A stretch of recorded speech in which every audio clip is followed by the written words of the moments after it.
ইবলিসের সিংহাসন কোথায়? সাগরের উপর। সুম্মা ইয়াবআসু সারায়াহু, সে প্রতিদিন সকালবেলা তার সাঙ্গপাঙ্গরে গোটা পৃথিবীতে পাঠায়, যা পৃথিবীতে ফাসাদ সৃষ্টি কর।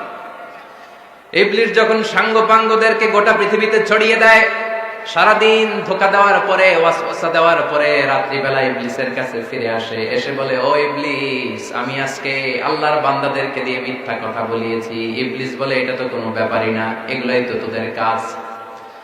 আরেক শয়তান বলে, আমি ওজনে কম দিয়েছি একজনের মাধ্যমে বাজারে। ইবলিস বলে, এটাও তেমন বড় কোনো কাজ নয়। আরেকজন বলে, আমি সুদের ডিলিংস করিয়েছি। ইবলিস বলে, এটাও কোনো কাজ নয়। আরেক শয়তান বলে, আমি মদের আড্ডাখানায় নিয়ে মসজিদে যেতে নিয়েছিল, সেখান থেকে সরিয়ে মদের আড্ডাখানায় আল্লাহর বান্দাদেরকে নিয়েছি। ইবলিস বলে, এটাও তেমন বড় কোনো কাজ নয়।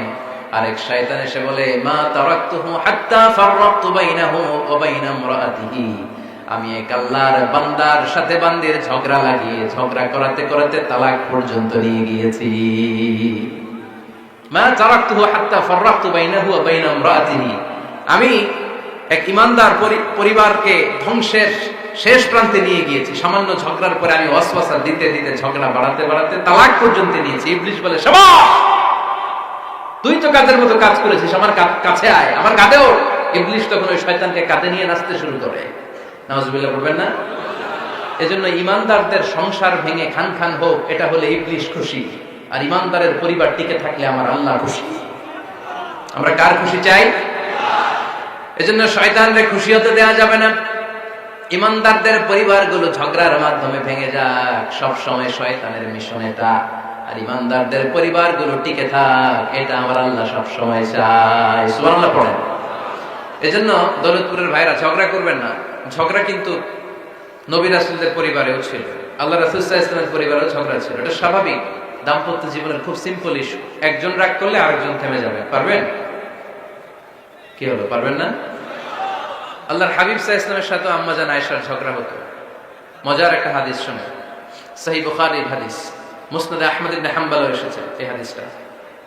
আম্মা জান আয়েশার সাথে ঝগড়ার পর আম্মা জান আয়েশাও রাগ, আল্লাহ রাসূল সাল্লাল্লাহু আলাইহি ওয়াসাল্লামও রাগ। এখন রাগ মেটানোর দরকার আছে না নাই? আল্লাহ রাসূল সাল্লাল্লাহু আলাইহি ওয়াসাল্লাম বললেন, আয়েশা চলো মিটমাট করে ফেলি। সুবহানাল্লাহ কইবেন না? চলো মিটমাট করি। তো কারে ডাকবো মিটমাটের জন্য? ওমর রে ডাকি। আম্মা জান আয়েশা বলে, না, ওমর গলিফ, ওমর খুব মেজাজ ওয়ালা, আমার ডর লাগে। তোমার আব্বারে ডাকি। আব্বারে ডাকেন। আব্বারে ডাকেন। খুশি হয়ে গেছেন আম্মা জান আয়েশা রাদিয়াল্লাহু আনহা। আবু বকর রাদিয়াল্লাহু চলে আসলেন, দাঁড়ালেন। এবার বিষ্ণু সাল্লাল্লাহু আলাইহি ওয়াসাল্লাম বললেন, তাতাকাল্লিমিন আও আতাকাল্লাম, কি ঘটছে আমাদের মাঝে, তুমি বলবা না আমি বলবো? আম্মা জান আয়েশা বললেন, তাতাকাল্লামু আনতা ওয়ালা তাকুল ইল্লা হাক্কান, আপনিই বলেন, তবে সত্য ছাড়া মিথ্যা বলবেন না। আবু বকর রাদিয়াল্লাহু তাআলা শুনে রেগে গেলেন, কি এ কেমন কথা তোমার? নবীকে উদ্দেশ্য করে তুমি বলছো সত্য ছাড়া মিথ্যা বলবেন না, নবী কখনো মিথ্যা বলবে নাকি? রেগে মেয়ের গায়ে মেরেছে এক চোর খেয়ে আম্মা জান আয়েশা উল্টে পড়ে গেলেন। সাইয়েদনা আবু বকর রাদিয়াল্লাহু তাআলা রেগে গড়গড় করতে লাগলেন, আবার মারার জন্য উদ্যত হলেন। আম্মা জান আয়েশা রাদিয়াল্লাহু তাআলা বাঁচার জন্য এবার বিশ্বনবীর পিছনে যে আশ্রয় নিলেন। সুবহানাল্লাহ পড়বেন না? বিশ্বনবী সাইয়েদনা আবু বকরের সামনে দুই হাত মেলে ভেবে দাঁড়িয়ে গেলেন। আল্লাহর হাবিব যখন আম্মা জান আয়েশাকে বাঁচানোর জন্য দুই হাত উঁচু করে দাঁড়িয়ে গেলেন, সাইয়েদনা আবু বকর থেমে গেলেন। সাইয়েদনা আবু বকর এই পরিস্থিতি দেখে ঘর থেকে বের হয়ে ঘরের বাইরে দাঁড়ালেন। এবার আল্লাহ রাসূল সাল্লাল্লাহু আলাইহি ওয়াসাল্লাম আম্মা জান আয়েশাকে তুললেন, বললেন, ইয়া আয়েশা কাইফা রাআইতিনি আনকাসতুকি মিনার রাজুল, দেখলা নাকি কেমন করে আমি তোমার বাবার হাত থেকে তোমারে বাঁচালাম? আজকে আমি যদি সামনে দাঁড়িয়ে না বাঁচাতাম, তোমার বাবা তোমারে একেবারে মেরেই ফেলতো। সুবহানাল্লাহ পড়ে। দেখছো আয়েশা, আমি বাঁচাইলাম তোমারে, আমার সাথে ঝগড়া করো, আমি বাঁচাইলাম। এই কথা শুনে আম্মা জান আয়েশা রাদিয়াল্লাহু তাআলা লজ্জায় পড়ে হেসে দিলেন। সুবহানাল্লাহ পড়বেন না? এত আস্তে সুবহানাল্লাহ, লজ্জায় হেসে দিলেন। বিষ্ণু ঈসা ইসলাম এবার হেসে দিলেন।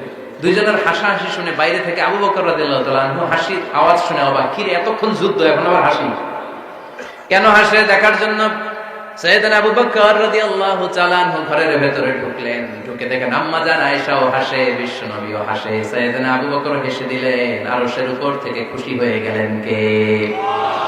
এবার সাইয়েদনা আবু বকর বলেন, ইয়া রাসূলুল্লাহ, ইয়া হাবিবাল্লাহ, আশরিকানি ফি সিলমিকুমা কামা আশরাকতুমানি ফি হারবিকুমা। নবী গো, আপনাদের দুইজনের মধ্যে যুদ্ধ লাগলে যেমনি মিটমাট করার জন্য আপনি আমারে ডাকেন, আপনাদের এই আনন্দ ঘন মুহূর্তগুলোতে শরীক হওয়ার জন্য মাঝে মাঝে আমারে ডাকে। সুবহানাল্লাহ পড়েন। আপনাদের মধ্যে যুদ্ধ লাগলে সন্ধি করার জন্য যেমনি আমারে ডাকেন, আপনারা যখন আনন্দ ঘন পরিবেশে এরকম খুনসুটি করেন, হাসাহাসিতে মেতে ওঠেন, তখন একটু আমারে ডাকেন। সুবহানাল্লাহ পড়বেন না? দেখেন, আল্লাহ রাসূল সাল্লাল্লাহু আলাইহি ওয়াসাল্লাম পৃথিবীর সবচেয়ে শ্রেষ্ঠতম মানুষ। উনাদের পরিবারেও ঝগড়া হতো, কিন্তু এই ঝগড়া কোনোদিন তালাক পর্যন্ত গিয়েছে? কথা বলেন না কেন? আল্লাহর হাবিব সাল্লাল্লাহু আলাইহি ওয়াসাল্লাম তার কোন স্ত্রীকে তালাক দিয়েছেন? প্রায় আম্মা জান আয়েশার সাথে রাগারাগি হতো। আল্লাহর হাবিব সাল্লাল্লাহু আলাইহি ওয়াসাল্লাম বলতেন, আয়েশা, কখন তুমি রেগে থাকো সেটাও আমি জানি, কখন তুমি আমার উপর খুশি থাকো সেটাও আমি জানি। ইয়া আয়েশা, ইন্নী লা আ'লামু ইযা কুনতি আন্নী রাদিয়া ওয়া ইযা কুনতি আলাইয়া গাদবা। আয়েশা, কখন রেগে থাকো তাও বুঝি, কখন খুশি থাকো তাও বুঝি। আম্মা জান আয়েশা বললেন, ইয়া রাসূলুল্লাহ, কেমনে বোঝেন? বিশ্বনবী বললেন, তোমার দোয়ার বাক্যগুলো শুনো বুঝি।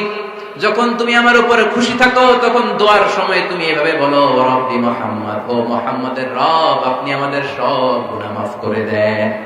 আর যখন তুমি আমার উপর রেগে থাকো তখন তুমি মুনাজাতের সময় বলো, রব্বি ইব্রাহিম, ইব্রাহিমের রব, আপনি আমাদেরকে ক্ষমা করে দেন। তার মানে যখন তুমি রেগে থাকো তখন দোয়ার সময় আমার নামটা মুখে নিতে চাও না। সুবহানাল্লাহ পড়েন। তখন তুমি দোয়ার সময় অন্য নবীর নাম নাও। আম্মা জান আয়েশা বললেন, ইয়া রাসূলুল্লাহ, মা আহাজুরু ইল্লা ইসমাক, আমি তো শুধু নামটাই সরাই, আমার মুখ থেকে কেবল আপনার নামটাই সরায় রাখি, আমার হৃদয় থেকে কখনো আপনারে সরাতে পারি না। আমার হৃদয় জুড়ে আপনি, মা আহাজুরু ইল্লা ইসমাক। নবী হে, আমি শুধু দোয়ার সময় রাগের মাথায় আপনার নামটা বাদ দেই, হৃদয় থেকে তো আপনারে বাদ দিতে পারি না। সুবহানাল্লাহ বলবেন না? তার মানে নবীদের ফ্যামিলি তো ঝগড়া এগুলো হতো, কিন্তু এটা তালাক পর্যন্ত গড়াতো না, ঠিক কিনা? তাহলে এখন থেকে আমাদের এই স্লোগান নিতে হবে যে ঝগড়া করলেও আমরা ডিভোর্সের দিকে যাব না। পারা যাবে? আর একজন রেগে গেলে আরেকজনকে চুপ থাকতে হবে। ভাবি রেগে গেলে আপনি চুপ, পারবেন? পারবেন না? ইনশাআল্লাহ। যারা বিয়ে করে না এরা ইনশাআল্লাহ, আর বাকিরা চুপচাপ। আওয়াজ করে পড়েন না ইনশাআল্লাহ। তাহলে প্রথমে স্যাক্রিফাইস, তারপর ঝগড়া করা যাবে না। 3 নাম্বার, দাম্পত্য জীবনের কোনো গোপন কথা অন্যের কাছে শেয়ার করা যাবে না। হাদিসে এসেছে, এটাকে বলা হয়েছে আ'যামুল আমানা, এটা সবচেয়ে বড় আমানত। যারা দাম্পত্য জীবনের একান্ত বিষয় কারোর সাথে শেয়ার করে তারা সবচেয়ে বড় কবিরা গুনাহ করে। আশরাফুন নাস বলেছেন বিশ্বনবী এদেরকে, সবচেয়ে নিকৃষ্ট মানুষ। ইয়াউমুল কিয়ামাতি মানজিলাতান, আল্লাহর কাছে কিয়ামতের দিন সবচাইতে নিকৃষ্ট হয়ে দাঁড়াবে ওই দম্পতি, ওই নারী কিংবা ওই পুরুষ, তুফদি ইলা যাওজিহি ওয়া ইউফদি ইলা যাওজিহা সুম্মা ইউনশিরু সিররাহা। তারা একান্ত সময়ে ফিজিক্যাল ইন্টিমেসিতে যা করে এটা পরে মানুষের কাছে বলে বেড়ায়, এরকম আছে না নাই? খবরদার, এটা বড় কবিরা গুনাহ। অনেক বোনরা একসাথে হলে দাম্পত্য জীবনের বিভিন্ন গোপন বিষয় নিয়ে কথা বলে, আছে না নাই? অনেক পুরুষরা একে অপরের সাথে, বন্ধুদের সাথে বিভিন্ন বিষয় নিয়ে শেয়ার করে, এটা এমন ওইটা এমন, এগুলো বলা যাবে? আসিবাউ হারাম। দাম্পত্য জীবনের সব বিষয়, স্বামীর সব বিষয় স্ত্রীর কাছে আমানত, স্ত্রীর সব বিষয় স্বামীর কাছে আমানত রেখেছে কে? দাম্পত্য জীবনের এই প্রাইভেট লাইফের কোনো কিছু কিয়ামত পর্যন্ত অন্যের কাছে প্রকাশ করাকে হারাম ঘোষণা করে দিয়েছে কে? এজন্য খবরদার আমার বোনেরা, একসাথে মহিলারা হলে পেটের কথা পিঠের কথা সব বের করে দেয়, আসরা নাই, কিছু থাকে না, সব বের হয়ে যায়। খবরদার, সব বললেও দাম্পত্য জীবনের কোনো কথা শেয়ার করা যাবে? আমার ভাইয়েরা খবরদার, আপনাদের দাম্পত্য জীবনের কোনো কথা আপনার বন্ধুর সাথে শেয়ার করতে পারবেন না। এগুলো ফ্যামিলি শান্তি নষ্ট করে, দাম্পত্য জীবনের সুখকে নষ্ট করে। তাহলে 3 নাম্বার, প্রাইভেসি বজায় রাখবেন, এটা দুজনেরই দায়িত্ব। 4 নাম্বার, অহেতুক সন্দেহ পরিহার করবেন। অনেক স্ত্রী আছে হাজবেন্ডের খালি সন্দেহ করে, ওদিকে তাকাই লাগে, ওই মেয়ের দিকে তাকাই লাগে, মোবাইল দেখি, মোবাইল দাও, ফেসবুকের পাসওয়ার্ড দাও, ঢুকে দেখি মেসেঞ্জারে কার সাথে চ্যাট করছে, এই অফিসের ফাইল দেখি, এই এটা দেখি, এই তোমার ইনবক্স চেক করবে, এদিকে দাও, আছে না নাই? এই সন্দেহ ঘরটারে জাহান্নামের টুকরা বানিয়ে ছেড়েছে। অহেতুক সন্দেহ করবেন না। আবার ভাইরা ভাবিদেরকে অহেতুক সন্দেহ করবেন, এই ওদিকে গেলা কেন, ওদিকে তাকাইলা কেন, এটা করলা কেন, ওইটা করলা কেন, দেখি তোমার মোবাইল, তোমার মোবাইলের গ্যালারি দেখি, লক করে রাখছো কেন, লক খোলো, আছে না নাই? অহেতুক সন্দেহ ফ্যামিলিটারে জাহান্নামের টুকরা বানিয়ে দেয়। হ্যাঁ, ভ্যালিড কোনো অপরাধ যদি স্বামী করে ফেলে, ভ্যালিড কোনো অপরাধ যদি স্ত্রী করে ফেলে, পরকীয়ার কোনো বিষয় যদি প্রমাণিত হয়, বসেন, কনসাল্ট করেন, একে অপরের সাথে কথা বলেন, জিজ্ঞেস করেন। কিন্তু অহেতুক, আমি অনেক ফ্যামিলি এরকম দেখেছি, আমার কিছু বন্ধুকেও আমি দেখেছি যে এদের অবস্থা খুব খারাপ, খালি সন্দেহ করে। আছে না নাই? এই সন্দেহের রোগটা বড় রোগ, এই রোগ থেকে বেরিয়ে আসতে হবে। অহেতুক সন্দেহ করা যাবে না। 5 নাম্বার, হাজব্যান্ড ওয়াইফের দায়িত্ব হচ্ছে একে অপরের সহযোগী হতে হবে, সহকর্মী। আল্লাহর জান্নাত পাওয়ার ক্ষেত্রে একে অপরের সহযোগী। আপনি একা জান্নাতে যাবেন, ভাবি জাহান্নামে, এটা আপনি চান? জি না, আওয়াজ নাই আমগো গলায়। আপনি এটা চান? ভাবি একা জান্নাতে যাবে, আপনি যাবেন না, এটা ভাবি চায়? চায় না। তাহলে গেলে একসাথেই যান না, একসাথেই যান, একসাথেই যাবেন, আলাদা না। এজন্য আল্লাহর আনুগত্যে, আল্লাহর ইবাদতে, দাম্পত্য জীবনে একে অপরের সহযোগী হতে হবে। স্বামী ভুল করলে স্ত্রী সুন্দর করে শুধরে দিবে, স্ত্রী ভুল করলে স্বামী শুধরে দিবে। ফজরের সময় স্ত্রী হাজবেন্ডকে ডেকে দিবে, উঠতে না চাইলে ঠান্ডা পানির ছিটা দিবে। কারণ জান্নাতে একা যাওয়া যাবে না, গেলে দুইজনেই যাবে। কথা কয় না? দুইজনেই জান্নাতে যাওয়ার দরকার আছে না নাই? যত বেশি আপনারা আল্লাহর আনুগত্যে আগাতে পারবেন, তত আপনাদের মহাব্বত বাড়ায় দিবে কে? এই যে হাজবেন্ড ওয়াইফের ভালোবাসাটাকে বলে লাভ পিরামিড। কি pyramid? Love pyramid, like triangle, ত্রিভুজ আকৃতির। হাজবেন্ড ওয়াইফের ভালোবাসাটা ত্রিভুজ আকৃতির। The closer the couple comes to Allah, the closer they comes to each other. Husband wife যত বেশি আল্লাহর কাছে যাবে, তারা নিজেরাও নিজেদের তত কাছে যাবে। হাজবেন্ড ওয়াইফ আল্লাহর সম্পর্ক থেকে যত দূরে সরে যাবে, তারা নিজেরাও নিজেদের থেকে তত দূরে সরে যাবে। ঠিক কিনা? ত্রিভুজ চিনেন আপনারা? হ্যাঁ, এই জিওয় কয়েকজন জিওয়, আপনারা ত্রিভুজ চিনেন না? চিনি, জিওয়, ঠিক আছে। ত্রিভুজের কয় কোণা? হ্যাঁ, 3 কোণা। এই যে এরকম লাভ পিরামিড, 3 কোণা। এই উপরের কোণায় আল্লাহর অবস্থান, আর এই কোণায় স্বামী, এই কোণায় স্ত্রী। তো তারা আল্লাহর দিকে যত যাবে, নিজেরাও তত কাছে যাবে। আর তারা আল্লাহর সম্পর্ক থেকে যত দূরে চলে যাবে, নিজেদের মধ্যে দূরত্ব বাড়তে থাকবে। ঠিক কিনা? পিরামিডটা বুঝতে পারছেন? ত্রিভুজ আকৃতি সম্পর্কটা, লাভ পিরামিড এরকম 3 কোণা। উপরের কোণায় থাকে আল্লাহ, এদিকে স্বামী, এদিকে স্ত্রী। তারা যদি আল্লাহর কাছে উভয়ে যেতে চায়, উভয়ে কাছাকাছি আসতেছে না? কথা বলেন না কেন? আর আল্লাহর আনুগত্য, ইবাদত থেকে দুজন যদি দূরে সরে যায়, তাহলে দুজনের দূরত্ব বাড়িয়ে দেয় কে? এজন্য স্বামী হবে স্ত্রীর সহযোগী, সহকর্মী। নামাজের সময় একে অপরকে ডেকে দিবেন, মোবাইলে অ্যালার্ম দিয়ে রাখবেন। স্বামী স্ত্রীরে ডাকেন, স্ত্রী স্বামীরে ডাকেন। স্বামী স্ত্রীকে কোরআন তেলাওয়াত শোনাবেন, স্ত্রী স্বামীরে কোরআন তেলাওয়াত শোনাবেন। ফ্যামিলিটারে জান্নাতি ফ্যামিলি বানায় দিবে কে? তাহলে 5টার দায়িত্ব, কালেকটিভ রেসপন্সিবিলিটি। স্বামীর উপরও বর্তায়, স্ত্রীর উপরও বর্তায়। এগুলো মেনে চললে দাম্পত্য জীবন সুখকর করে দিবে কে? মনোযোগ আছে? কষ্ট হচ্ছে? এবার আমরা হাজবেন্ডের দায়িত্ব শুনি। হাজবেন্ডের প্রথম দায়িত্ব হচ্ছে, হাজবেন্ড হচ্ছে caretaker of the family, in charge, protector. আর রিজালু কাওয়ামুনা আলান নিসা। আল্লাহ বললেন স্বামী হলো তার স্ত্রীর ইনচার্জ, প্রোটেক্টর। স্ত্রীকে সুরক্ষা দিবে, স্ত্রীকে টেক কেয়ার করবে, স্ত্রীর দায়িত্বে থাকবে। এই দাম্পত্য জীবনের দুইজনের সংসারকে, সংসারের মধ্যে স্বামীকে দায়িত্বশীল বানিয়েছে কে? পুরুষ দায়িত্বশীল। পুরুষ কখনো নারীর ক্ষতি করে না, সুপুরুষ নারীর ক্ষতি করে না। ঠিক কিনা? গোটা পুরুষ সমাজ নারী সমাজের সুরক্ষা দিবে।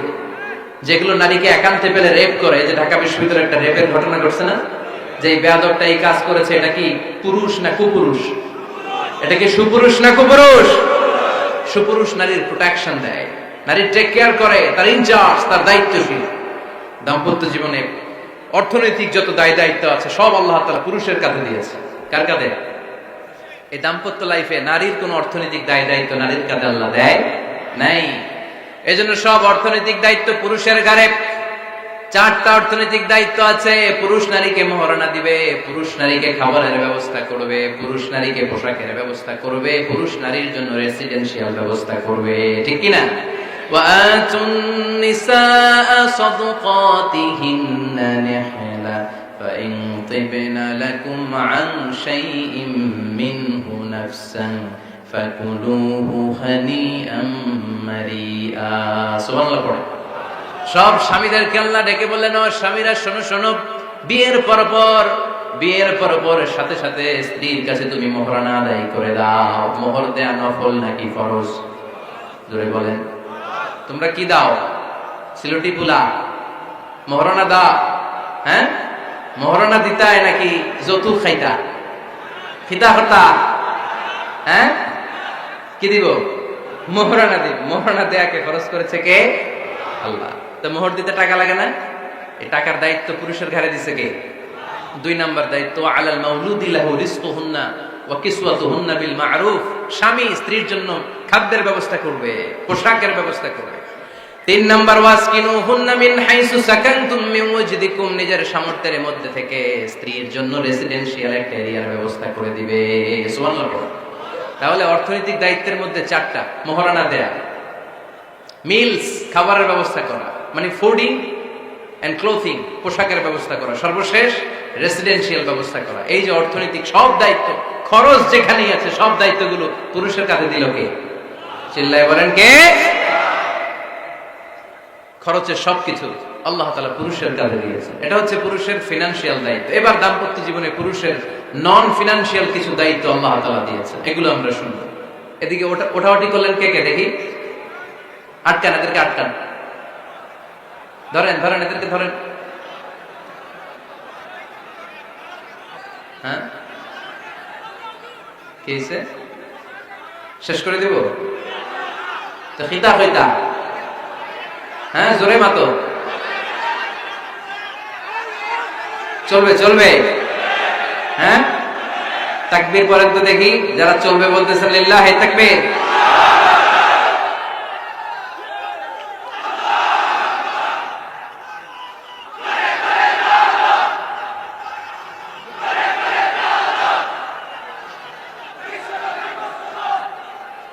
মাশাআল্লাহ মাশাআল্লাহ।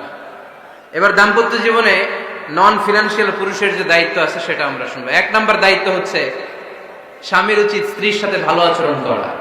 ভালো আচরণ করেন তো আপনারা? জি হয়।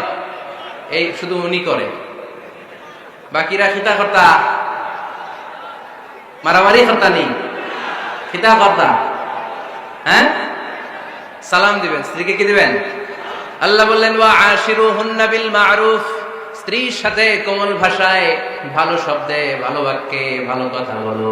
স্ত্রীর সাথে খারাপ আচরণ করো না। স্ত্রীকে দেখলে তুমি মুচকি হাসি দাও। অনেক স্বামী আছে কখনো স্ত্রীকে দেখলে মুচকি হাসি দেয় না, চেহারাটা বাংলা পাসের মতো এরকম করে রাখে। আছে না নাই? দৌলতপুরের লোকের অবশ্য অনেক ভালো, এই যে সবার মুখে হাসি, মুচকি হাসি। হাসেন তো, মুচকি হাসি দেন তো একটা। আওয়াজ করলে মুচকি হাসি হয় নাকি? এটা মুচকি হাসি, দাঁত দেখা যাবে না, সাউন্ড হবে না, শুধু এখানে একটু একটা এক চিলতে হাসির একটা ঝলক করবে, এটা বলে মুচকি হাসি। কেন? রাসূলুল্লাহ সাল্লাল্লাহু আলাইহি ওয়াসাল্লাম আকসারু তাবাসসুমান, আল্লাহর হাবিব সাল্লাল্লাহু আলাইহি ওয়াসাল্লাম সব সময় মুচকি হাসতেন। অনেকে আছে চেহারা গোমরা করে রাখে, জীবনেও হাসে না, এরকম আছে না নাই? দেখছেন এরকম আছে? এলাকায় তো নাই না? আছে। হাসবেন হাসবেন, মুচকি হাসতে পয়সা লাগে না। পয়সা লাগে? এজন্য হাসবেন। আল্লাহর হাবিব সাল্লাল্লাহু আলাইহি ওয়াসাল্লাম বলেছেন ফাস্তাউসু বিন-নিসাই খায়রা, নারীর সাথে ভালো আচরণ করো। নারীদেরকে বাঁকা পাঁজরের হাড় দিয়ে তৈরি করা হয়েছে। এই হাড়কে সোজা করতে গেলে ভেঙে যাবে, রেখে দিলে বাঁকাই থেকে যাবে। তো কি করতে হবে? ফাস্তাউসু বিন-নিসাই খায়রা, কোমল আচরণ করো। আবার আল্লাহর হাবিব সাল্লাল্লাহু আলাইহি ওয়াসাল্লাম বললেন রিফকাম বিল কাওয়ারিদ, নারীদেরকে কাচের তৈজসপত্র, বাসনের সাথে, গ্লাসের সাথে আল্লাহর হাবিব সাল্লাল্লাহু আলাইহি ওয়াসাল্লাম তুলনা করলেন। কাচের তৈজসপত্র, কাচের গ্লাস, কাচের প্লেট যেমনি আস্তে তুলতে হয়, আস্তে রাখতে হয়, নারীদের সাথে এরকম কোমল আচরণ করার আদেশ দিয়েছে কে? কাচের গ্লাস, তৈজসপত্র, জগ কিভাবে রাখেন আপনারা? খুব জোরে এরকম ধপাস করে নাকি? উঠানোর সময় ধপাস করে উঠান? খুব স্মুথলি এটা ধরতে হয়, স্মুথলি এটা রাখতে হয়। তেমনি নারীদের সাথেও স্মুথলি আচরণ করবেন। নারীদেরকে যত আপনি কোমল মোলায়েম ভাষায় কথা বলতে পারবেন, তারা তত আপনার কথা শুনবে। যত সুন্দর সুন্দর কথা নারীকে, স্ত্রীকে বলবেন তুমি আমার সব, তুমি আমার কৈতরি, তুমি আমার টুনটুনি, তুমি আমার ময়না পাখি, তুমি আমার সোনা পাখি। ওই যে কয় কলিজা, তার মানে প্র্যাকটিস চলে বাসায়। আর কি ডাকেন? ভাবিরে কি ডাকেন বলেন? জান।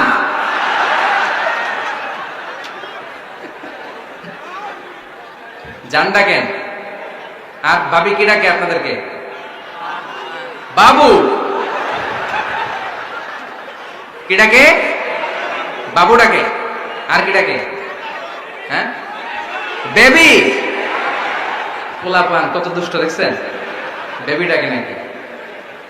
স্বামী স্ত্রীর মধ্যে এই সোহাগপূর্ণ, এই ভালোবাসাপূর্ণ এই ডাকাডাকিতে কোনো গুনাহ নাই, আছে সওয়াব। এগুলো দাম্পত্য জীবনকে সুখময় করে, ঠিক কি না? তাহলে স্ত্রীদের সাথে কোমল আচরণ করতে হবে, 1 নাম্বার দায়িত্ব। 2 নাম্বার দায়িত্ব, স্ত্রীর সেক্সুয়াল ডিজায়ারকে ফুলফিল করতে হবে। সেনসিটিভ, যেগুলো ব্যাখ্যা করে বোঝানো কঠিন, আপনারা বুঝবেন যারা ম্যাচিউরড, মোর দেন 18 ইয়ার্স, যারা 18 প্লাস যাদের বয়স, সেক্সুয়াল ডিজায়ার ফুলফিল করা হাদিসে এসেছে, এটা স্বামীর দায়িত্ব।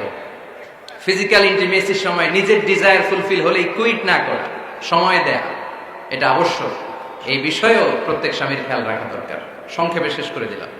3 নাম্বার, স্ত্রীর ব্যক্তিগত বৈধ কাজে স্বাধীনতা দিতে হবে স্বামীর। অনেক স্বামী এই ছোট্ট বিষয় নিয়ে মারামারি লাগায় ফেলে ঘরে। স্ত্রীর ব্যক্তিগত বৈধ যে চয়েস, এটাতে আপনি স্বাধীনতা দিবেন।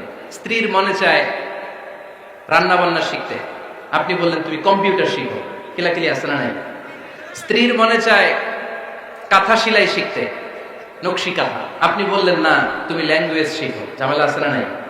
না, আপনি একটা ইন্ডিভিজুয়াল, আপনার স্ত্রী আর একটা ইন্ডিভিজুয়াল, প্রত্যেকের আলাদা ব্যক্তিগত রুচি, চাহিদা, মতামতের গুরুত্ব আছে না নাই? এজন্য প্রত্যেক স্বামীর উচিত স্ত্রীর বৈধ ব্যক্তিগত যে কাজ, অবৈধগুলো না। আবার স্ত্রী বললো যে জি বাংলা দেখবো, তুমি একটা টিভি নিয়ে আসো, আনা যাবে? কথা বলেন। স্ত্রী বললো চলো পহেলা বৈশাখে আমরা নাচানাচি করবো তুমি আর আমি মিলে, এটা মানা যাবে না। স্ত্রীর ব্যক্তিগত বৈধ কাজের স্বাধীনতা দেয়া। আম্মা জান আয়েশা রাদিয়াল্লাহু তাআলা আনহা বলেন, ওয়া কানা লি সাওয়াহিবু ইয়ালআবনা মাই, বুখারীর বর্ণনা, আমি যখন আল্লাহর হাবিব সাল্লাল্লাহু আলাইহি ওয়াসাল্লামের বাড়িতে বউ হয়ে আসলাম, আমার কিছু খেলার সাথী ছিল, আমি কাপড় দিয়ে পুতুল বানাতাম আর ঘোড়া বানাতাম, এগুলো দিয়ে খেলতাম। আমার সাথীরা আসলে রাসূল সাল্লাল্লাহু আলাইহি ওয়াসাল্লাম ঘরের পর্দা নামিয়ে দিয়ে আমার জন্য ঘরটা ছেড়ে দিত। সুবহানাল্লাহ বলতে পারলেন না? আল্লাহর হাবিব সাল্লাল্লাহু আলাইহি ওয়াসাল্লাম কখনো বলতেন না আয়েশা তোমার বান্ধবীরা যেন ঘরে না আসে, কখনো বলতেন না আয়েশা আমি নবী মানুষ, তুমি নবীর বউ, তুমি কেন পুতুল দিয়ে খেলো, তুমি যেন কাপড় দিয়ে পুতুল বানাও, কেন ঘোড়া বানাও, এগুলো বন্ধ করো। কোনদিন বিশ্বনবী আম্মা জান আয়েশা রাদিয়াল্লাহু তাআলা আনহার পুতুল খেলায় বাদ সাধেন নাই, সাথীদের সাথে খেলাধুলায় কখনো বাধা দেন নাই। সুবহানাল্লাহ পড়েন। ছোট্ট মেয়েদের জন্য কাপড়ের পুতুল দিয়ে খেলাধুলা করা এটা জায়েজ, কারণ ছোট্ট মেয়েরা দেখবেন পুতুল বানায়, এটারে দুধ খাওয়ায়, এটার জন্য রান্না করে, এটারে গোসল করায়। এটাকে ছোট্ট মেয়েদের জন্য পুতুল খেলা জায়েজ রাখা হয়েছে এজন্য, কারণ তারাই কিছুদিন হবে এই প্রজন্মের মা, তাদের সন্তানদেরকে কেমন করে লালন পালন করবে তার একটা প্র্যাকটিস খেলার ছলেই ছোটবেলায় হয়ে যাবে। সুবহানাল্লাহ পড়েন। এজন্য 3 নাম্বার দায়িত্ব স্ত্রীর ব্যক্তিগত হালাল যে কাজগুলো আছে তার ব্যক্তিগত এই ভালো কাজগুলোতে আপনার স্বাধীনতা দিতে হবে, বাধা দেয়া যাবে না। 4 নাম্বার দায়িত্ব, স্ত্রীর প্রশংসা করবেন। কি করবেন? প্রশংসা। আমরা খালি দোষ খুঁজি, তোমার রান্না ভালো না, তোমার চেহারা ভালো না, তোমার বাপ ভালো না, তোর মা ভালো না, তোর 14 গোষ্ঠী খারাপ, আছে না নাই? তো এই বেটি আপনার ভালোবাসবে? এই বেটি তো আজীবন আপনার বদনাম করবে, ঠিক কিনা? কোনোদিন তারে আপনি প্রশংসা করলেন না, প্রশংসা করবে। স্ত্রীর চেহারার প্রশংসা করেন, যে তুমি সুন্দর, তুমি সুন্দরী, এরকম বলেন, খুশি হবে না? হ্যাঁ, তুমি সুন্দর তাই চেয়ে থাকি, সে কি মোর অপরাধ? কোনো অপরাধ নাই, ইচ্ছা মতো গাইতে থাকেন স্ত্রীর শানে গান, সব আসরা নাই। তবে শুধু স্ত্রীকে শোনানো যাবে, ভাবিরে শোনানো যাবে, শালীরে শোনানো যাবে, পাশের বাড়ির কাউরে শোনানো যাবে? দেখেন ইসলাম কত চেক এন্ড ব্যালেন্স। স্ত্রীকে আপনি গান শোনান, কোনো গুনাহ নাই, আছে শুধু সওয়াব। তাহলে 4 নাম্বার পয়েন্ট হচ্ছে এপ্রিসিয়েশন। ফজরের পর থেকে উঠে ঘর গোছায়, মশারিগুলো খুলে, বিছানা পরিষ্কার করে, বাচ্চাদেরকে ক্লিন করে, স্কুলের টিফিন রেডি করে দেয়, বাচ্চাদেরকে স্কুলে যেতে দেয়, আপনার জন্য খাবার রেডি করে, কাপড় ধোয়, ঘরের সবাইকে দেখভাল করে। একদিনও আপনি তার এপ্রিসিয়েশন করলেন? এরকম ডাকাইত স্বামী আছে না নাই? দৌলতপুরে নাই, এখানে সব ভালো। এপ্রিসিয়েট করবেন, আমরা ভুলে যাই, একটা থ্যাঙ্কস দিতে ভুলে যাই, একটা জাযাকিল্লাহ, আল্লাহ তোমাকে জাযা দেখ, এটাও বলি না। বউ তুমি অনেক কষ্ট করেছো, তুমি অনেক দিক সামলাও, আমি আর কয়টা সামলাই, তুমিই তো দেখো, একদিনও বলে না। আছে না নাই? তার রান্নার প্রশংসা করবেন, তার কাজের প্রশংসা করবেন, তার চেহারার প্রশংসা করবেন। এদিকে তাকান, বলবেন তুমি সুন্দরী, তুমি অনন্যা, তুমি সুস্নিগ্ধা, তুমি প্রিয়ঙ্গদা, তুমি সুহাসিনী, তুমি সুকেশিনী, তুমি সুভাষিনী, তুমি অসূর্যম পোষ্যা, মেঘ কালো কেশ, কাজল কালো চুল, হরিণের মতো ডাগর ডাগর দুটি তোমার চোখ। আহা হা, পোলাপান খুশি হয়ে গেছে। আহা হা, ওরা মুখস্থ রাখতেছে, বলবে এগুলা। বিয়ে করে নাই কিন্তু এখনো। তো জায়গা মতো বলবা, গার্লফ্রেন্ডে বলো না। আবার কাকে বলবা? স্ত্রীকে। কাকে? স্ত্রীকে। পারা যাবে না? একটু এপ্রিসিয়েশন দেওয়া যাবে না ওনাদেরকে? একটু প্রশংসা করবেন। প্রশংসা পেলে নারীরা বড্ড খুশি হয়। যদি আপনি বলেন যে তোমার রান্নাটা আজকে অসাধারণ হয়েছে, দেখবেন আরেক বাটি আইনা দিতেছে, খাইতে পারতেছে না, এরপর পাতে তুলে দেয়, আরেকটু খাও, আরে খাও না। আছে না নাই? ওই যে প্রশংসা করছেন, খুশি হয়ে গেছে তো। আপনি 10,000 টাকার বান্ডিল দিয়ে আপনার বউকে যত খুশি করতে না পারবেন, রান্না মজা হয়েছে এইটা বলে আপনি অনেক বেশি খুশি করতে পারবেন। আল্লাহর হাবিব সাল্লাল্লাহু আলাইহি ওয়াসাল্লাম কখনো স্ত্রীদের রান্নার বদনাম করেনি। সুবহানাল্লাহ পড়বেন না? আওয়াজ করে পড়েন সুবহানাল্লাহ। আজ থেকে স্ত্রীর সৌন্দর্যের প্রশংসা করবেন, কাজের প্রশংসা করবেন, রান্নার প্রশংসা করবেন, এপ্রিসিয়েশন দিবেন। পারবেন তো? রান্নার প্রশংসা নিয়ে মজার একটা গল্প আছে, শুনতে চান? তো উঠতে শুরু করলেন যে, হ্যাঁ, এখন আর কে কারে ধরবে? অনেকে উঠে গেছে। 2টার দিকে যারা বসা, প্রায় আমার মাহফিলগুলোতে এই সমস্যা হয়। গাইবান্ধাতে আমি গেলাম, জিজ্ঞেস করলাম কখন আসছেন? কয় ফজর পরে আসছেন। তো ফজর পরে আসছেন, এত আগে আসছেন কেন? কয় জায়গা পাবো না এই জন্য। লক্ষ লক্ষ মানুষ, কে কাকে নিয়ন্ত্রণ করবে? লক্ষ লক্ষ মানুষ। আমার জীবনে এত বড় প্যান্ডেল আমি কথা বলি নাই। এরা সকাল থেকে বসে আছে, পেশাব আটকে রাখছে। এটা ক্ষতিকর না? এরা আজহারিকে দেখার পরে এত ওঠা আরম্ভ করছে। দেখাইছি, কয় দেখে গেছি হুজুর, এরপরে চলে যাচ্ছে। তা আপনাদের কি অবস্থা এরকম? হ্যাঁ, আচ্ছা ঠিক আছে। তো রান্নার প্রশংসা নিয়ে যে মজার গল্পটা আপনাদের শোনাতে চাই, এদিকে তাকান, মনোযোগী হন। আমার ওয়াজ শুনে এক লোক মনে মনে নিয়ত করছে যে, আইরে, জীবনে তো রান্নার প্রশংসা করলাম না, আজকে রান্নার প্রশংসা করবো। তো